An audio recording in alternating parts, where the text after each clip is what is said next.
Da li je moguće da jedna ikona već 6 godina neprekidno privlači pažnju vernika, sveštenstva, ali i ljudi koji prema ovakvim događajima pristupaju sa oprezom i dozom sumnje? Da li je moguće da se hiljade ljudi iz godine u godinu okupljaju pred istim likom presvete Bogorodice, postavljajući gotovo isto pitanje? I šta zapravo znači kada majka plače? Danas govorimo o događaju koji već godinama izaziva veliku pažnju u Grčkoj, ali i širom pravoslavnog sveta. Govorimo o ikoni Bogorodice, utešiteljke, poznatoj kao Parigoritija, pred kojom se prema svedočenjima vernika i saopštenjima crkvenih krugova od septembra 2020. godine pojavljuju suze koje teku sa lica presvete Bogorodice. Pre nego što nastavimo dalje, napišite u komentarima vaše mišljenje. Da li verujete da postoje događaji koje čovek ne može lako da objasni? Da li ste ikada doživeli trenutak koji je promenio vaš pogled na veru, molitvu ili život? Ako verujete u presvetu Bogorodicu ili vam je u životu potrebna uteha, pomoć i nada, ostanite do kraja, jer priča koju ćete čuti već 6 godina pokreće isto pitanje među hiljadama vernika koji dolaze pred ovu ikonu. Da li verujete da molitva presvete Bogorodice može da promeni čovekov život? Ako vam je ova tema zanimljiva, podržite video lajkom, podelite ga sa prijateljima i ostanite uz nas, jer ćemo govoriti ne samo o ikoni iz atinskog naselja Viron, već i o porukama koje mnoge vernici vide u ovom događaju, o svedočenjima ljudi koji dolaze pred ikonu, o značaju presvete Bogorodice u pravoslavnoj tradiciji, ali i o poukama starca Jefrema Arizonskog koji je ostavio snažne poruke o duhovnoj borbi kroz koju prolazi svaki čovek. Sve počinje u septembru 2020. godine. Svet je tada još živeo pod snažnim uticajem pandemije COVID-a. Ljudi su svakodnevno slušali vesti o obolelima, preminulima, ograničenjima i neizvesnosti. Mnogi su bili uplašeni, mnogi su izgubili članove porodice, mnogi nisu znali šta ih čeka sutra.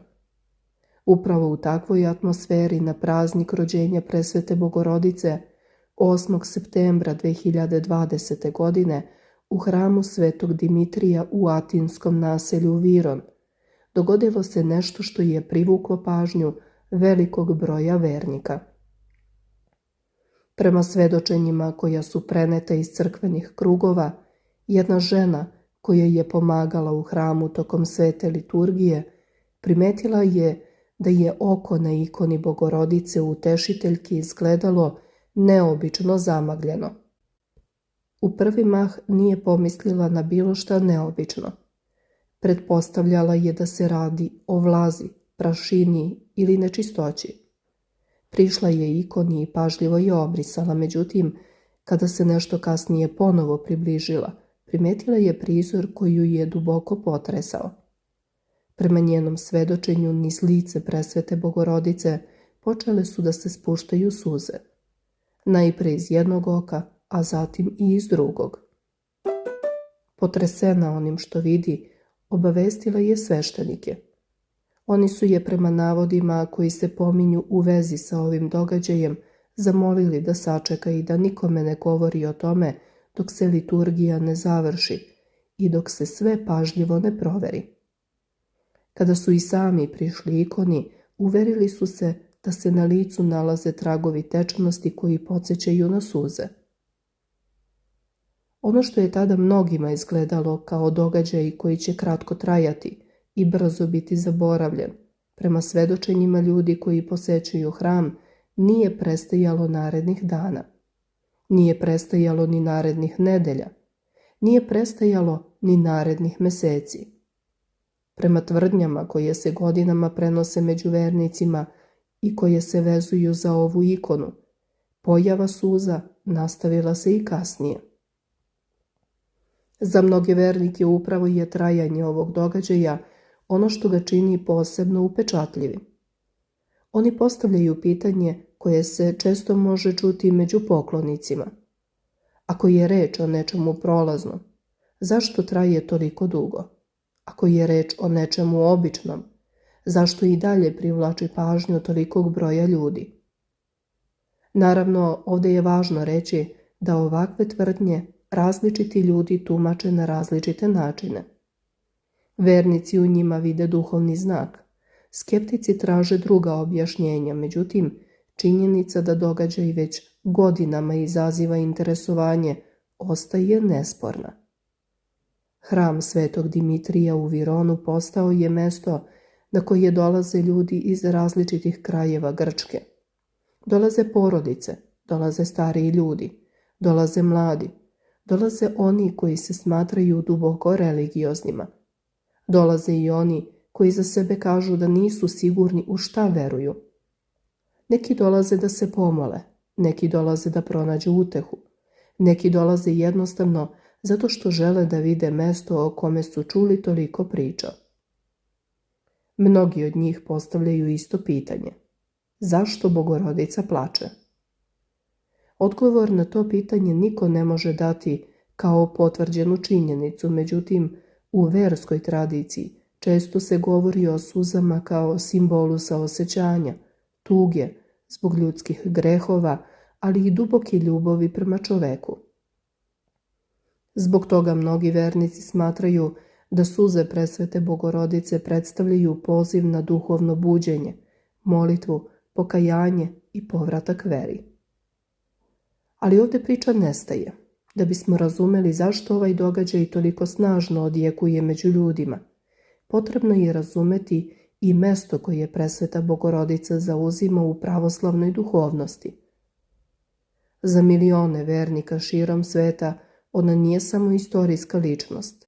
Ona je majka kojoj se ljudi obraćaju kada više ne znaju kome da se obrate.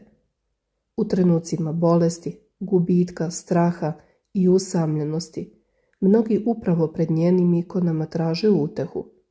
I zato nije teško razumeti zašto su priče o suzama na ikoni izazvale snažnu emociju među vernicima. Mnogi u njima vide poruku da čovek nije sam, da njegove patnje nisu nevidljive, da postoji saosećanje koje prevazilazi svakodnevne granice ljudskog života.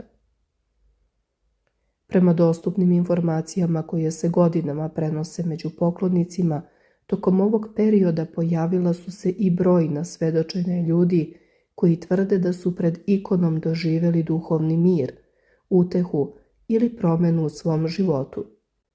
Neki govore o ozdravljenjima, neki o oslobađanju od strahova, neki o povratku veri nakon dugog perioda udaljenosti od crkvenog života.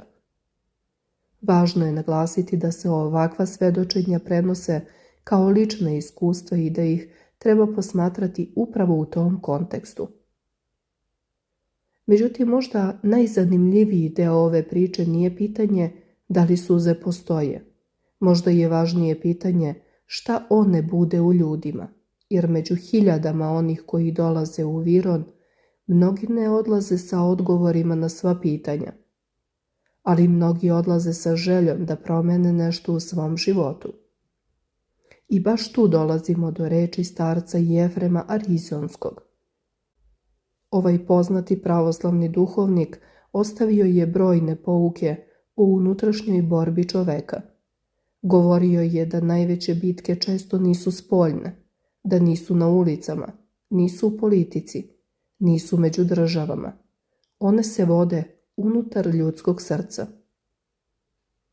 Prema njegovim rečima čovek mora biti veoma oprezan sa maštom i mislima koje pušta da se razviju bez kontrole. Upozoravao je da mnogi gresi počinju upravo u mislima. Govorio je da čovjek treba da bude trezven, budan i oprezan prema onome što ulazi u njegov um. Kada bi govorio o duhovnoj borbi, starac Jefrem savjetovao je molitvu i obraćanje presvetoj Bogorodici za pomoć. U svojim poukama naglašavao je značaj smirenja, pokajanja i odbacivanja gordosti. Smatrao je da upravo gordost često otvara vrata unutrašnjim borbama koje čoveka udaljavaju od mira. I tu nastaje zanimljiva veza između priče o ikoni u Vironu i poruka starca Jefrema. Sa jedne strane imamo ikonu pred kojom hiljade ljudi traže utehu. Sa druge strane imamo duhovnika koji godinama upozorava da je najveća opasnost često skrivena u čovekovom unutrašnjem svetu. Jedno bez drugog teško je razumeti, jer uteha bez promene života ostaje prolazna emocija, a promena života bez nade često izgleda nemoguće. Zato mnogi vernici upravo u ovim događajima vide zajedničku poruku. Da čovek zastane, da uspori, da preispita svoj život, da pronađe vreme za molitvu, da oprosti, da zatraži oproštaj, da se udalji od mržnje, zavisti i ogorčenosti koje polako iscrpljuju dušu. Možda upravo zbog toga ljudi i dalje dolaze pred ikonu Bogorodice Utešiteljke. Ne zato što očekuju senzaciju, ne zato što traže spektakl, već zato što traže nešto mnogo dublje. Mir, nadu, osjećaj da nisu sami. A kada pogledamo svet oko sebe, nije teško razumeti zašto je ta potraga danas toliko snažna. Ljudi se suočavaju sa ekonomskim problemima, porodičnim krizama, zdravstvenim izazovima, usamljenošću i neizvesnošću. Mnogi nose teret koji niko osim njih ne vidi. Upravo zato priče poput ove nastavljaju da privlače pažnju. Da li su suze na ikoni znak? Da li predstavljaju poziv? Da li su simbol nečega što tek treba razumeti? Na ta pitanja različiti ljudi daju različite odgovore. Ali jedno je sigurno. Već godinama hiljade ljudi dolaze u hram Svetog Dimitrija u Vironu. Već godinama govore o istoj ikoni. Već godinama postavljaju isto pitanje i već godinama iznova traže utehu, nadu i smisao u vremenu koje često deluje sve nesigurnije. Možda upravo zato ova priča ne prestaje da traje. Možda upravo zato ljudi nastavljaju da dolaze. Možda upravo zato pitanje sa početka i dalje ostaje otvoreno. Šta znači kada majka plače? Da li je to upozorenje? Da li je to molitva? Da li je to izraz tuge zbog svega što se dešava među ljudima? Ili je to, kako veruju mnogi poklonici, izraz ljubavi koja ne odustaje od svoje dece, čak ni onda kada se ona udalje? Odgovor će svako pronaći za sebe. Šta vi mislite o svemu ovome? Da li je ovo samo događaj koji različiti ljudi različito tumače? Ili se iza svega krije mnogo dublja duhovna poruka? Pišite u komentarima jer nas vaše mišljenje posebno zanima. Jer u pravoslavnoj tradiciji Bogorodica se ne posmatra samo kao istorijska ličnost ili svetiteljka. Ona se doživljava kao majka svih vernih, zaštitnica, utešiteljka i zastupnica pred Bogom. Zato mnogi vernici suze na ikoni ne doživljavaju kao znak osude, već kao izraz tuge zbog ljudskih grehova, stradanja, ratova, podela i udaljenosti čoveka od Boga. Iako crkva poziva vernike da ovakvim događajima pristupaju sa ozbiljnošću, molitvom i bez senzacionalizma, mnogi poklonici upravo vide drugačiju simboliku. Tokom godina ikona je uz blagoslov crkve nošena i u druge gradove Grčke, kako bi vernici mogli da joj se poklone. Prema svedočenjima koja su se pojavila među poklonicima, suze nisu prestajale ni tokom tih putovanja. Upravo taj detalj često se pominje među ljudima koji su imali priliku da vide ikonu svojim očima. Ali možda najvažniji deo cele priče nisu same suze. Možda je najvažnije ono što se događalo ljudima koji su dolazili pred ikonu.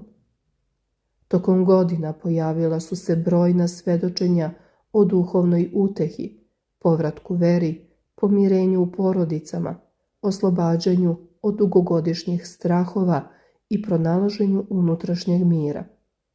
Neki ljudi govorili su o poboljšanju zdravstvenog stanja, dok su drugi isticali da je najveća promjena nastupila u njihovoj duši. I upravo tu se priča o suzama Bogorodice Utešiteljke povezuje sa poukama jednog od najpoznatijih savremenih pravoslavnih staraca. Jedan od njih je i prepodobni starac Jefrem Arizonski, o čemu smo već govorili. I dok hiljade ljudi već 6. godinu dolaze pred ikonu Bogorodice Utešiteljke u atinskom naselju Viron, jedno pitanje i dalje ostaje bez konačnog odgovora. Zašto majka plače? Za vernike koji dolaze da se poklone ovoj ikoni, odgovor nije u radoznalosti, već u pozivu na promjenu života. Nije najvažnije da čovjek objasni suze, već da se zapita šta one govore njegovom srcu. Upravo zato ova priča traje godinama i ne prestaje da privlači pažnju ljudi iz različitih krajeva sveta. A poruke starca Jefrema Arizonskog dodatno podsjećaju da se najveće bitke često vode daleko od očiju drugih ljudi, u mislima, u srcu i u duši čoveka.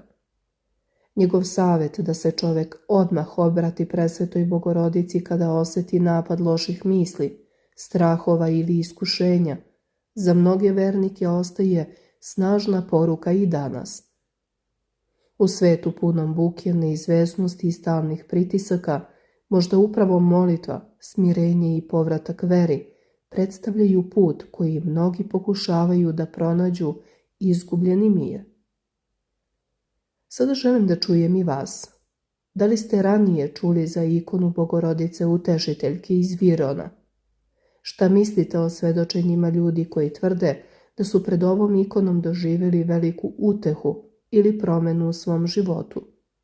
Da li verujete da ovakvi događaji nose posebnu duhovnu poruku za savremenog čoveka? Napišite svoje mišljenje u komentarima, jer nas zanima kako vi gledate na ovu priču. Ako vam se dopao video, podržite ga lajkom i podelite ga sa prijateljima i porodicom, kako bi i oni čuli ovu neobičnu priču koja već 6 godina privlači pažnju vernika širom sveta. Obavezno zapratite kanal, jer nas čekaju brojne zanimljive teme iz sveta pravoslavlja, istorije, tradicije i duhovnosti. Hvala vam na poverenju. Hvala što ste bili sa nama do kraja i neka vas prate mir, zdravlje i svako dobro.